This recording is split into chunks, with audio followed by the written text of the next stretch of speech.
Hello and welcome to FinTech Impact. I'm your host, Jason Pereira. Today on the show, I have Anand Pandya, head of financial services for Hakkoda, which is an IBM company. I brought him the show specifically today to talk about foundational elements in AI, and specifically the foundational element of data. This is a big issue for anyone wanting to implement AI across the organization, and it sounds like a simple word, but my gosh, this is get complex. So here's my interview with Anand. Anand, thanks for taking the time today. Thanks. Appreciate it, Jason. So tell us a little bit about yourself. What is it you do? I run the financial services industry practice for Hakkoda. We're a recent IBM company, about 6 months in. So we were acquired back in April of 25. It's now barreling into Thanksgiving of 2025. Hakkoda was founded 4 or 5 years ago on the precipice that there was a third wave of data happening. Call it AI, call it machine learning. But really the idea is the cloud had matured. And as cloud data platforms like Snowflake came to bear, organizations were able to do more, and they were able to do more on their own. So the old models didn't work. The old SI model didn't work. So it was really, there was an opportunity to craft something new, something different. And we really built ourselves around modern data capabilities, and really aligned with Snowflake as a partner. So with our success over the last 4 years, the market took note.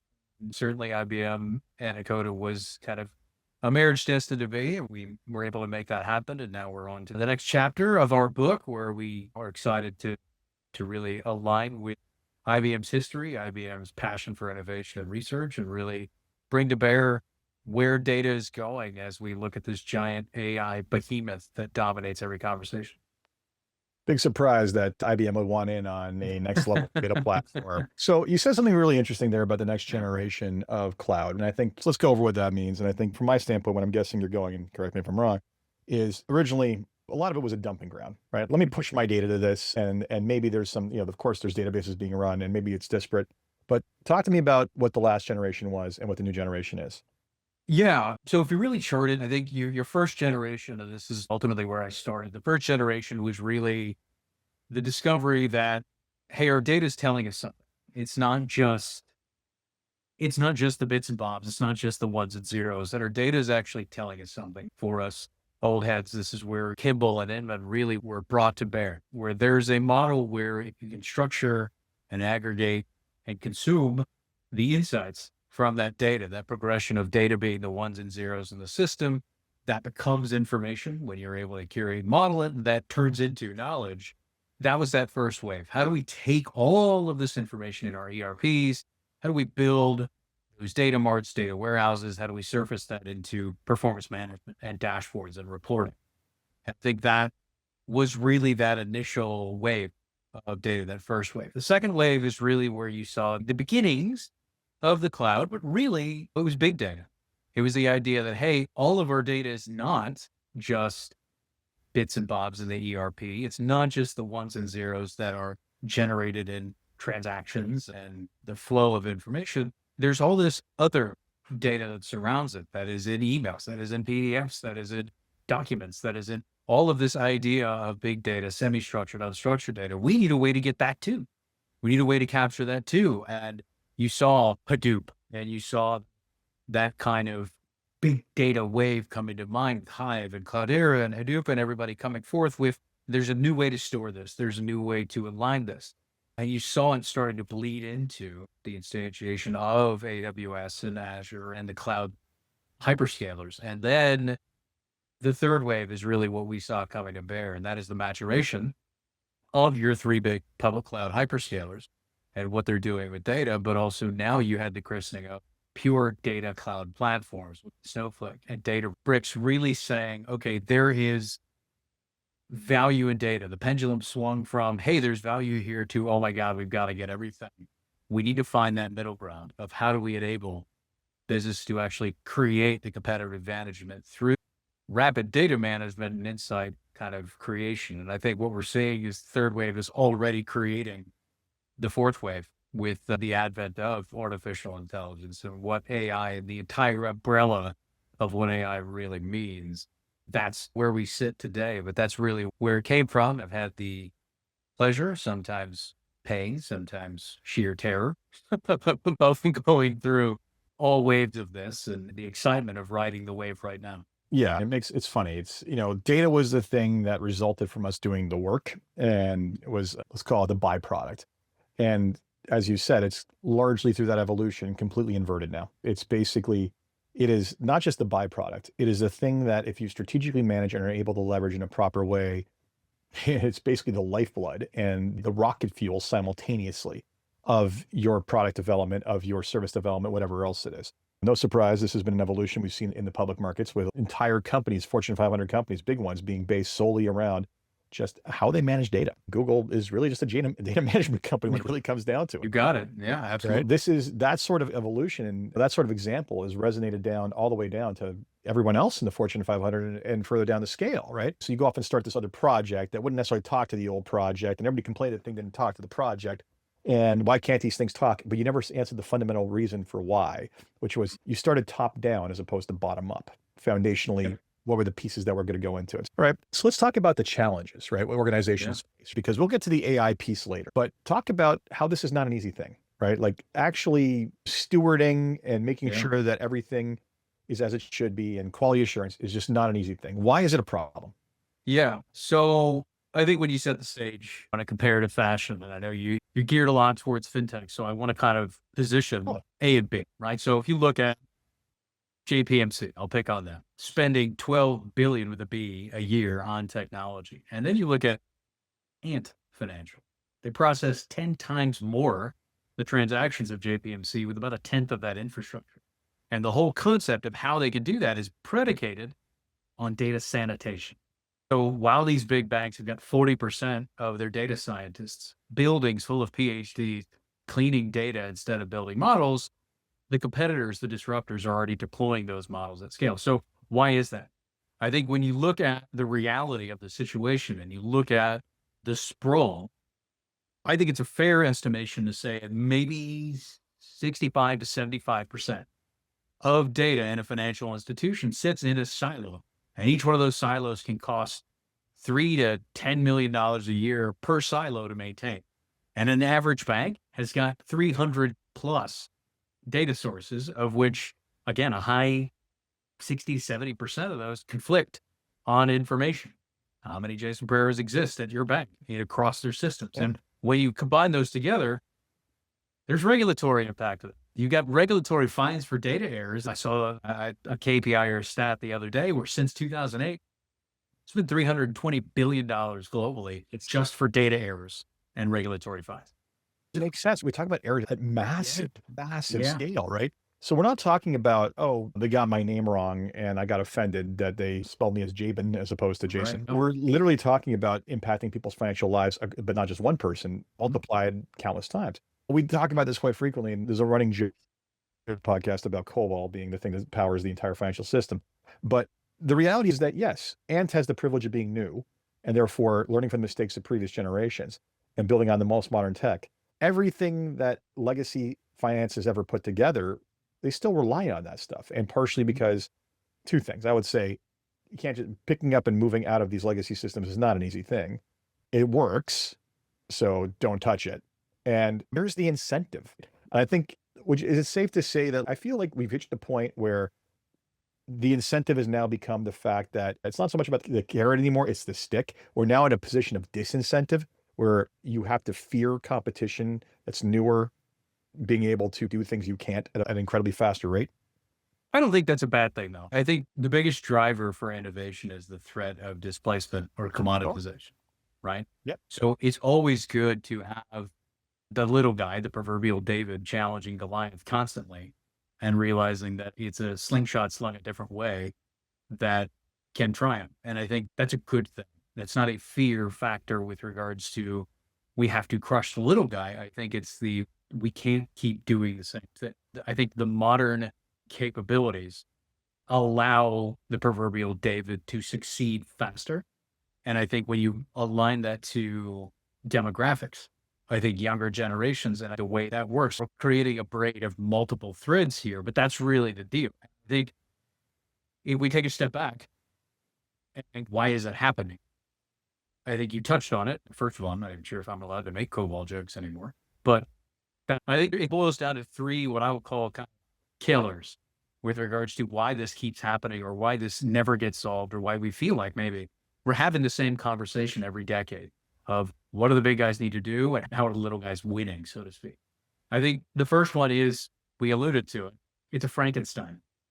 You've got core banking systems, the mainframes from the 70s. You got this CRM bloat from the aughts. You got a digital layer of technologies from the 2010s. And now you're introducing all these AI bolt-ons in the 2020s. And each M&A that these banks are doing just adds new systems. They never actually integrate them. They just connect them with duct tape. I hope that's not surprising to anybody. And ultimately, when somebody takes the step back and looks at this, and this is, by the way, why you're seeing data leadership change every 18 months, it's because you're not running a tech stack. You're ultimately running an archaeological dig of banking history. It's running you. Yeah, effectively. exactly. So yeah, 100%. My life is nothing but a series of five-minute muscle memory tasks. That latency has a cost. At a 400 milliseconds or a 1.2 million is lost in FX trading. Like, that's the kind of thing that happened. So that's that. Frankenstein is killer one. I think killer two is coming back to your stick component. And I think it's the regulatory nightmare that multiplies that. Because when you're looking across the board, especially if you're a global, but even if you're a regional, when you start to look across from a global perspective, GDPR, but even in a local or regional perspective, you got CCPA, you got Basel III, you got Dodd-Frank, you got FFIEC, you got all these different pieces. Each one requires different views of data. So you're going to have the same data set stored 70 different ways for different regulators to look at. So compliance teams create the impression, rather, is that compliance team create more data problems because they're trying to solve data problems. And that lovely little irony. Exactly. Right. It's so often solutioning for a problem that shouldn't exist in the first place. And man, so many issues there. I'd also say the other dynamic that I find interesting is that I feel like to date, labor was cheaper than tech implementation for a lot of these companies. And you know what? If we have to have people manually punch things into basically old mainframe terminals that are monochromatic, you know what? We can pay them all minimum wage. It's fine. Like, that was an attitude that was taken forever. And frankly, I do feel like every year that becomes less and less of a acceptable paradigm, especially when you start to basically generationally start to see demands changing at a faster pace for what the experience needs to be from the consumers, let alone, as you stated, regulators who simply turn around and say, like, oh, you can't put this together? Please tell me why you don't have basic fundamental data of your business available. I've literally sat in on roundtables regarding regulatory change in this country and having these financial institutions complain like, oh, it's going to take us 6 months to 9 months to even get started on this. I'm like, please tell me why this is the regulator's problem. You're basically saying that they need to expand timelines for deadlines because of your failed stewardship of your data up to this point. Why is that something the consumer or the regulator needs to pay for? Get it fixed. Now, I'm not the most popular person on that call, but I am the person who defends the regulator's timeline, is to say that I don't understand why you think you need this. So you want to be rewarded for being lazy. I think that's ridiculous. I don't disagree with you, but I think I would recontextualize being lazy as there's a feeling that it's a spider web problem. I can't do this because of 10 other things that are impacted downstream. I don't know how to do this unless I unwind the entire thing. Well, how am I supposed to fix this? And because I can't just fix it. The impression is I can't just fix it here. I have to fix it everywhere. And it really, I would argue, it depends on your entree there, because if you are enterprise, quote unquote, maybe scare quotes is the right word there. If you're enterprise data or IT, you're at a central point and you are looking at it from an enterprise perspective. The reality of it is these are decentralized organizations. Yep. So when an auditor is coming to an enterprise tech person saying, you need to solve this, they're saying, how the hell am I supposed to do that? I got to go to 30 different lines of business, when in actuality, it's the line of business where you can start. It's that kind of a invert. Yeah. I'll say one of the primary functions of a business is to figure out how to run the business. So you're talking about an organizational failure that basically others shouldn't pay for. I'm with you. And I will say, and then of course, every now and then there's this massive project that some company undertakes to actually fix all the problems in one shot. And of course, it never goes according to plan and things break and everything else, because the people dictating from on high that they want this fixed don't understand how things move. They spend a bunch of money, project gets shelved, we get fired, and we go back to the same old technologies before with maybe some small incremental gain. And then so everybody beneath them says, why am I going to expose myself like this? Where is the incentive? The incentive is I'm going to stick my neck out for something that's never going to hit these people's these timelines because they're not real. They set on a timeline without a realistic expectation or understanding of the problem they're trying to solve. So I can either stick around, get my paycheck and get canned while I can, or I can go find another job. I think you hit something right there. I would come back to your point of you're looking for a reason to move. Because you just hit on it. I think nobody at a bank thinks their data is good. They know their data is trash. They know it, but they're not fixing it. Number one, if you start cleaning your data, it's going to reveal which one of those departments suck at what they're doing. To your point, your job is to run your business, and that's going to expose you. I think from a budgeting perspective, there's massive IT departments that are justified to fix bad data or to manage bad data, not fix it. So I think there's a protective kind of, I don't want to lose my budget. And then to the other point, you touched on this one where there's a plausible deniability. I can't be blamed for what you can't measure. So if you don't know how I'm doing, you just got to trust me. And I think you're absolutely right that if you can make inaction scarier than action, then I think it matters. And this is where the challenger, the disruptor comes into play, because this is where the bank executives have to understand that they're not competing with the bank across the street anymore. They're competing with any company that can move money digitally. And the digital starters or stand-ups, they're starting with clean data. They're not drowning in the decades of suit. Yeah, but the question becomes, where are they in their career cycle? Because is this the next guy's problem or my problem? That's how many You're times absolutely right. Yeah. And that applies at every level of bureaucracy, is that, okay, if I start this project, am I going to be around to take the blame for it if it basically falls apart? Or is this something I need to stay? Is this something I need to deal with and risk my career? I get it. There's a career management incentive to all these people, right? But it grinds these things to a halt for so often until it becomes too big of a problem. It is what it is. And then the last hit on it before, vaguely, and this is just in general, the skill sets I find are rare. It's a rare executive who understands what's technically possible, as well as business-wise, the business itself. To actually occupy the Venn diagram of understanding the underlying fundamental aspects and problems of your business from a human operational standpoint and what's technically viable, it's a rare human being. Yes, I would agree. I also think that some executives, I would say it falls on either line. If you're drawing that bell curve, that's probably not a bell curve. Or if you did draw the bell curve, if the middle is, to your point, those who really don't get it, I think to the left and right of that, you're going to have people who inflate the complexity. So they either don't have to get it or can approach it with some sort of a superiority, or you have the other side where it's a misplaced trust, where if I just buy things, then it's not my problem, it's the vendor's problem. So I do think you're onto something there where we know we have to do it. I don't really understand how we're going to do it, but I know we have to do it. I'll prioritize something that shows I'm trying to do it, but in all reality, to your point, it doesn't benefit me to get it done, so to speak. Yeah.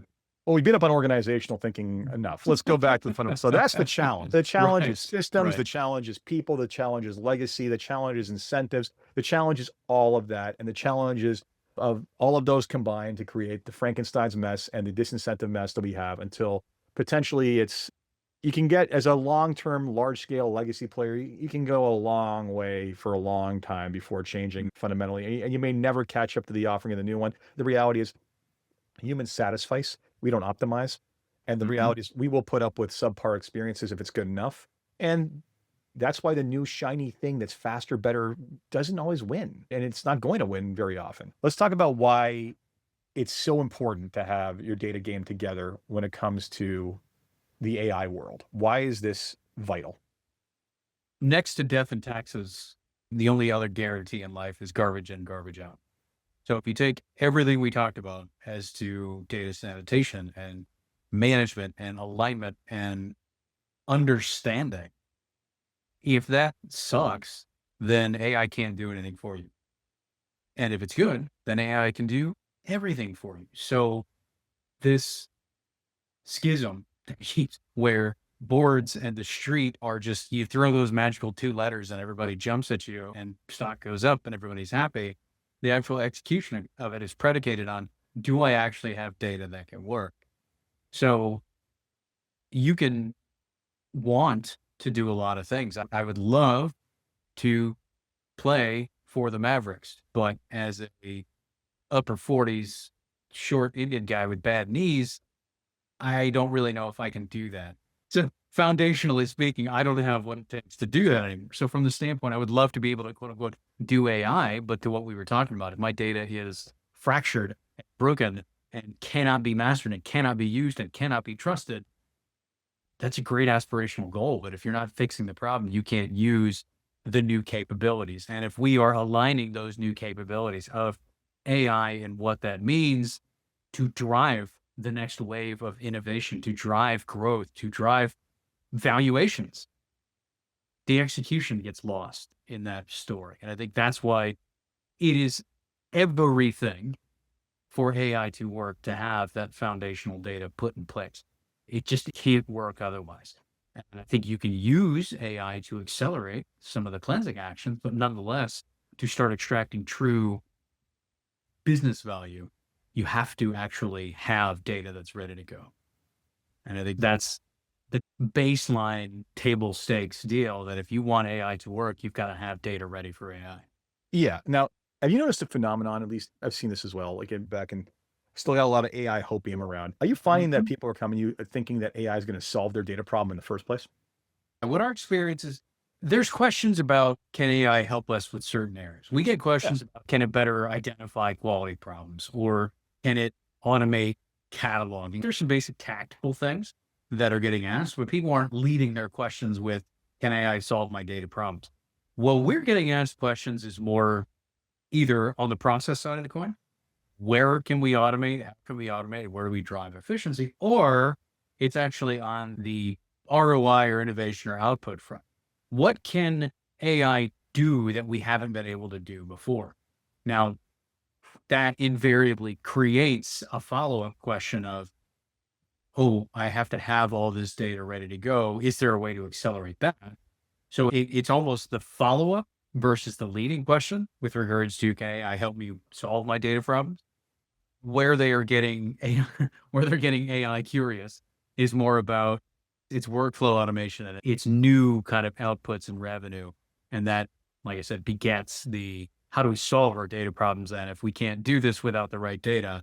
And that's where it becomes, can we do AI there? And so Yeah. what I fall into is, yes, AI is a capability. It is not a thing. When you treat it like a capability and you treat it like a conceptual enabling factor, that's where you can build it into sanitizing your data and creating the metadata to move forward. So it's the idea that AI doesn't need the data per se. It needs the story that the data is telling. So it's pivoting to metadata and letting that flow towards the AI and then sanitizing the data behind it.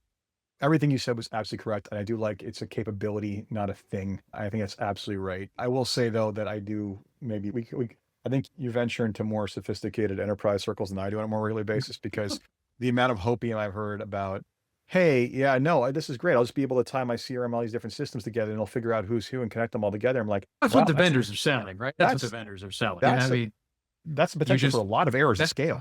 Like, that's an agent force commercial, right? That if you just plug oh, it in, well, it starts working. Salesforce has a wonderful success rate at deploying AI without any issue whatsoever. That's the point. So the idea is, I went to a conference, I saw them show something on stage. Clearly, that's what's going to happen for us. So go do it. I've been to those conferences more than once. I think you're Yeah. absolutely right on that front. I think that thread of opium is very strong. That strain, I should say, is absolutely very strong. And I think maybe we're the ones who are throwing the cold water on it by basically saying, that's fantastic. We can get there, but you're starting at step 7, not at step 1.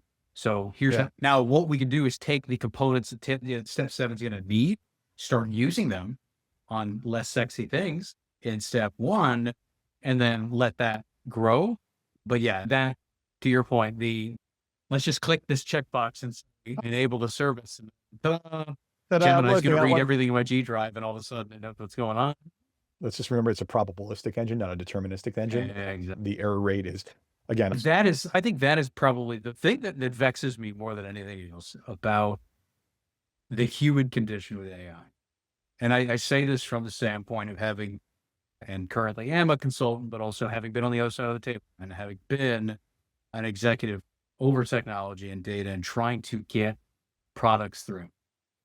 Before AI, a report or a application or some element of data, an asset of data, if you presented it, it was turned to Swiss cheese with doubts and no way this is right. I don't believe this.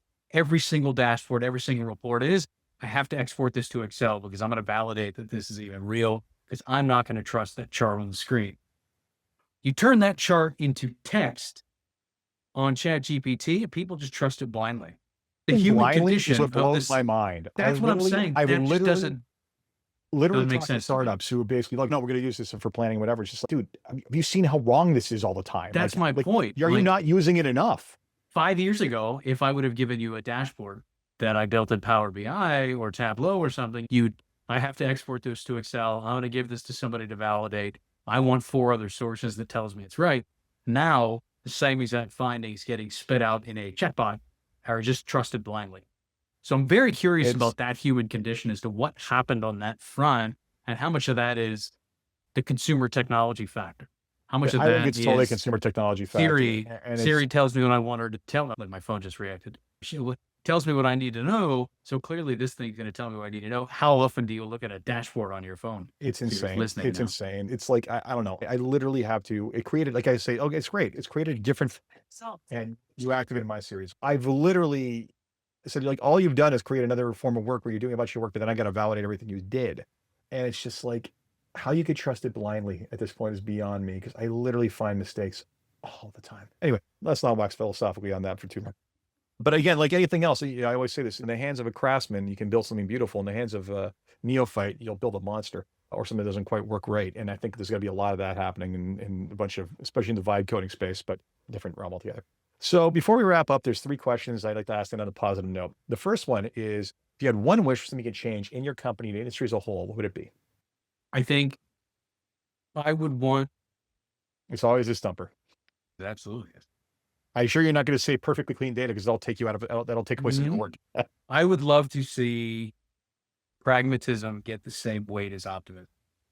Thank you. As a pragmatist, I love is the glass half full or half empty? I think my point of view is let curiosity or pragmatism reign. And it's basically, if you drank half the water, then it's half empty. And if you filled an empty cup halfway, then it's half full. It's the reality. I was going to say it's both. The question equals context, right? Exactly, right. Context is everything. Yep. I love that. Second question. What's been the hardest challenge in the company you're at to the stage it's at today? I think if I answer it from the pre-acquisition lens, I think the hardest factor for us was being a challenger brand in a highly regulated environment. This financial services world, as well as I do, it's not friendly to new businesses. It's not friendly to new vendors. It's very much based on, this is who we use, this is how we use it, and we're going to put you through a 24-month procurement grind to even get in the door and have a conversation. So even though business unit leaders would want to do something, not being a vendor would just nix us at the door. So I think pre-acquisition, that was probably the biggest headache and something I would love to better understand. I get it conceptually. I understand why a highly regulated environment needs a very rigid procurement structure, but is there a better way to do that? I think in our new world, and being a 6-month-old infant in this new world, I think I would say that it almost would come back to, again, I'm going to say this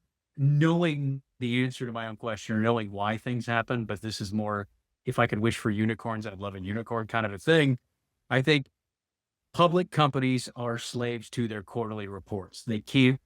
Sometimes it's difficult to think longer term because the street demands an answer in 3 months. Yes. Now, I'm not saying I would agree with not having to report every quarter. What I'm simply saying is I think that sometimes street report begs jumping over dollars to pick up nickels, kind of a thing. Yep. So I think that's where, and I'm not saying I've seen it. I know that it happens. So I'd love to see a better balance of long and short-term needs that satisfy both sides of it. And again, I know that's somewhat asking for unicorns to exist in this. You, my daughter, want unicorns. And the last question I have for you is what keeps you out of bed in the morning to keep on fighting the good fight? You're solving some big problems out there. I've always, I suppose being a nerd is not a fair answer to the question. I've always been a data nerd anyway. So if you combine a love for puzzle solving and a love for kind of data and how it's this ultimate thing that touches every aspect of an organization, and it's the way you unlock all of these puzzles and questions that somebody's trying to answer. I think the combination of those things is intrinsically exciting to me. I think being now more experienced in my career, what really is exciting to me is bringing along the next generation who haven't ridden those first or second waves of data and are jumping in now and seeing that level of excitement from them, seeing that level of drive from them, seeing the ideas and the innovation that comes out of the next generation, and realizing I have the ability to take my experience and my kind of nerddom for puzzle solving and understanding why a business would care about solving those puzzles and using that to light or take those lit sparks and kindle it to raging infernos. That's really what it is for me, is getting that next generation of talent driving what's next, whatever that means. I think that is probably the newest vector that has granted me personally a new lease on getting up in the morning and being excited about it. Fantastic. Anand, thank you very much for your time. Greatly appreciate it. Jason, I appreciate it. Thank you. So that was Anand Pandya of Hakkoda. Hope you enjoyed that conversation. And if you're a big company, I hope you're getting your data game together, because otherwise it's going to cause you problems for years to come. As always, if you enjoyed this podcast, please review on Apple Podcasts, SoundCloud, Spotify. We'll see your podcast. Until next time, take care.